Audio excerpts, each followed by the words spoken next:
Hi, New Catholic generation, and Merry Christmas Eve if you are watching this on Christmas Eve or sometime around the holiday itself. What everyone's been talking about in their Advent videos is basically some thoughts on the gospel and then some of their family traditions around this time of year.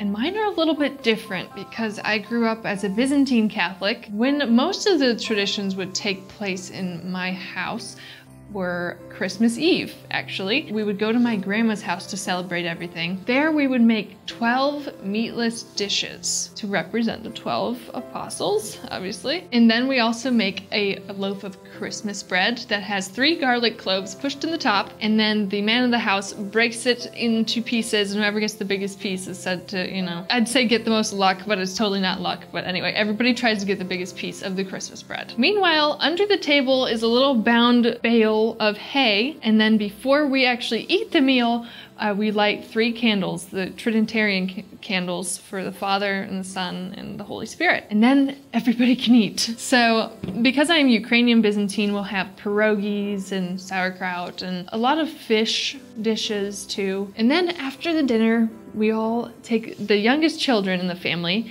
we all give them pieces from the manger scene and tell them to go in the back room. And then one of my cousins will get on the piano. Somebody will read the Nativity story, and then someone will start playing a Christmas hymn, and then the children will walk in one by one as the person is reading and follow along with the story of the Nativity. Here comes Mary and Joseph. Go, bring the Mary and the Joseph to the Nativity. And then the angel, and then, you know, the animals, the shepherds and everything trail in behind, being brought by other children as well.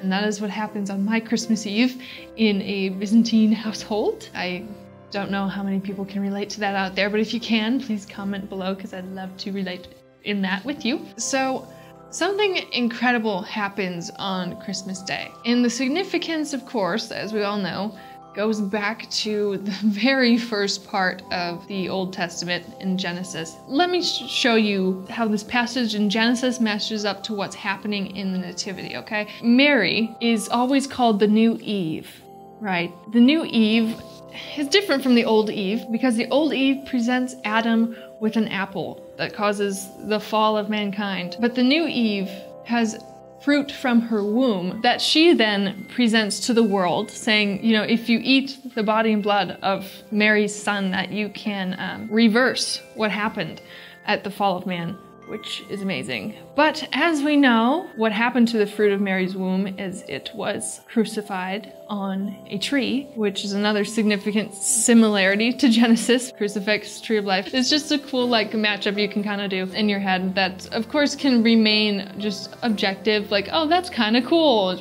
I don't know if it's doctrine anywhere, but it's just kind of a neat thing to think about this Christmas season. The whole circle happening from Genesis to the birth of Christ. Now, if we remember the many titles of Christ and the ways he comes to us, we think of the most important one in particular to us right now, which is the Eucharist as the bread of life. And now we see Jesus come into the world as a baby in the Nativity story in a manger among animals and dirty shepherds who were one of the low lives of the town with kind of a lower job. And then to Mary and Joseph, who are just some commoners from the time as well, which is just crazy. I want to take that mental image of the Nativity and compare it to something today that causes a lot of disturbance in us when we go to Mass, and it's called going to a bad Mass or a very distracting Mass or one that's not very good, one we can't get a lot out of. And still, Jesus Christ, just like he came down in the Nativity and put in a manger, which is the feeding trough of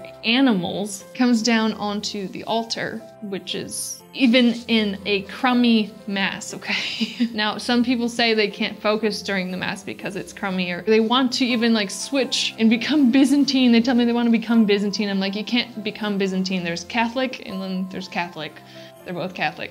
But anyway, the people that almost have this feeling of wanting to jump ship and go to something more reverent, perhaps. Remember the baby Jesus coming down and being put in a manger among animals not even an inn, but in a stable of all things. So unfit for a king that we know he is. And so Jesus knows we are going to be imperfect and we might not have the liturgy right every time. And is it on our conscience? Yes. And is it on our soul? It can be, but that's up to God to look into each soul that has casuality at the Mass or irreverence or whatever. But the point is that we have to see the great mercy happening even at a crummy or distracting Mass. That Jesus once again is coming down in his mercy for everybody there, so unworthy of him, just like he did on Christmas Day into the stable in Bethlehem. We are still doing the Mary's Meals promo with the Catholic YouTubers, so if you would check out the link below, see if you can make a Christmas donation because it will be matched by an anonymous donor. Thank you so much for watching, and stay tuned for more videos from a New Catholic Generation, and most importantly,